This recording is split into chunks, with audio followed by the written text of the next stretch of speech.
हेच ते ऐतिहासिक कारागृह आहे जिथे आद्य क्रांतीवीर राजे उमाजी नाईक व भारतीय स्वातंत्र्य संग्रामामधील क्रांतिकारांनी बंदिवास भोगला. हीच ती ऐतिहासिक विहीर आहे जिथे 3 फेब्रुवारी 1832 रोजी राजे उमाजी नाईक यांना फासावर लटकवण्यात आले. इतरांना दहशत बसावी म्हणून उमाजीराजेंचा मृतदेह ज्या पिंपळाच्या झाडाला लटकवण्यात आला होता, हेच ते ऐतिहासिक पिंपळाचं झाड. हेच ते ऐतिहासिक न्यायालय आहे जेथे राजे उमाजी नाईक यांना न्यायाधीश जेम्स टेलर यांनी फाशीची शिक्षा सुनावली.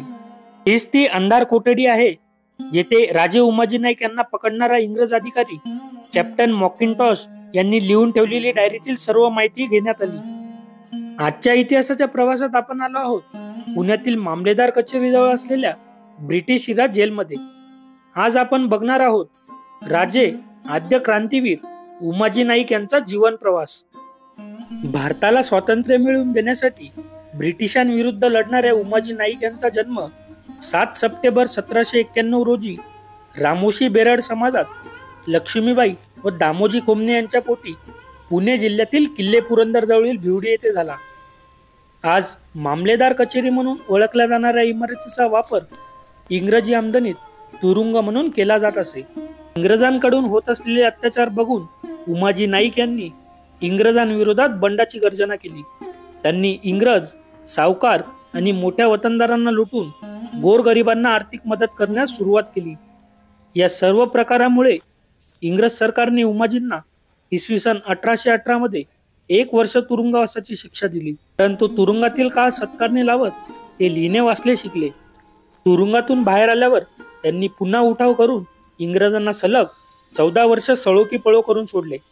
देशासाठी लढत असलेल्या उमाजींना जनतेची साथ मिळू लागल्याने इंग्रज मेटाकुटीला आले.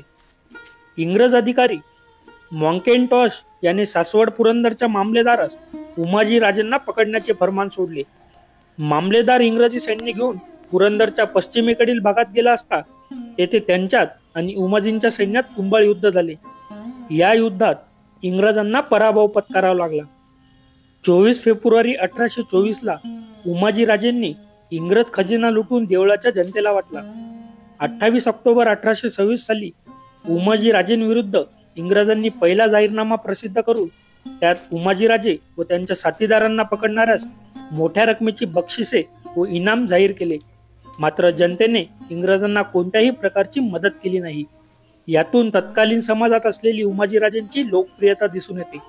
यानंतर इंग्रजांनी 8 ऑगस्ट 1827 साली दुसरा जाहीरनामा प्रसिद्ध करून बक्षिसाची रक्कम वाढवली व शरण येणाऱ्यास माफी देण्याचे अभिवचन दिले. पुढे 20 डिसेंबर 1827 रोजी उमाजी नाईक आणि इंग्रजांच्या झालेल्या युद्धात इंग्रजांना पराभव पत्करावा लागला. उमाजी राजेंनी 5 इंग्रज सैनिकांची डोके कापून मामलेदाराकडे पाठवली. त्यामुळे इंग्रज चांगलेच धास्तावले. यावर इंग्रजांनी तिसरा जाहीरनामा प्रसिद्ध करून बक्षिसाची रक्कम दुप्पट केली, परंतु त्याचा जनतेवर काहीही उपयोग झाला नाही. 24 डिसेंबर 1830 रोजी उमाजी नाईकांचा पाठलाग करणाऱ्या इंग्रज अधिकारी बॉईड आणि त्याच्या सैन्याला मांढरदेव येथे बंदुका गोपनीचा मारा करून घायल करून माघारी परत पाठवले, तर काही लोकांचे प्राण घेतले. उमाजी राजेंनी 16 फेब्रुवारी 1831 रोजी इंग्रजी सत्तेविरुद्ध एक जाहीरनामा प्रसिद्ध करून त्यात जनतेला इंग्रजांविरुद्ध बंड पुकारण्याचे आवाहन केले.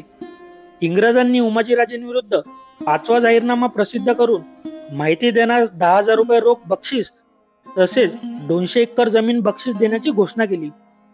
त्र्यंबक चंद्र कुलकर्णी हा फितूर झाला. त्याने उमाजींची माहिती इंग्रजांना दिली. 15 डिसेंबर 1831च्या रात्री इंग्रजांनी भोर तालुक्यातील उतरुली गावात बेसावत असताना उमाजी नाईकांना पकडून पुण्यात आणले. पुण्यातील मामलेदार कचेरीतील एका खोलीत त्यांना 35 दिवस डांबण्यात आले. पुढे उमाजी राजेंवर देशद्रोहाचा खटला चालवण्यात आला. न्यायाधीश जेम्स टेलर यांनी उमाजी नाईकांना दोषी ठरवून फाशीची शिक्षा सुनावली. उमाजींना वयाच्या 43व्या वर्षी पुण्याच्या खडकमाळ येथील मामलेदार कचेरीतील 3 फेब्रुवारी 1832 या दिवशी फासावर चढवण्यात आले. इतरांना दहशत बसावी म्हणून उमाजी राजेंचा मृतदेह कचेरीच्या बाहेर पिंपळाच्या झाडाला 3 दिवस लटकावून ठेवण्यात आला. भारताला स्वातंत्र्य मिळवून देण्यासाठी ब्रिटिशांविरुद्ध लढणारे महाराष्ट्रातील प्रथम आद्य क्रांतिकारक म्हणून उमाजी नाईकांची ओळख कायम आहे. मित्रांनो, तुम्हाला आजचा व्हिडिओ कसा वाटला हे कमेंट बॉक्समध्ये नक्की सांगा आणि व्हिडिओ आवडला असेल तर व्हिडिओला लाईक करा आणि चॅनलला सबस्क्राईब करा. धन्यवाद.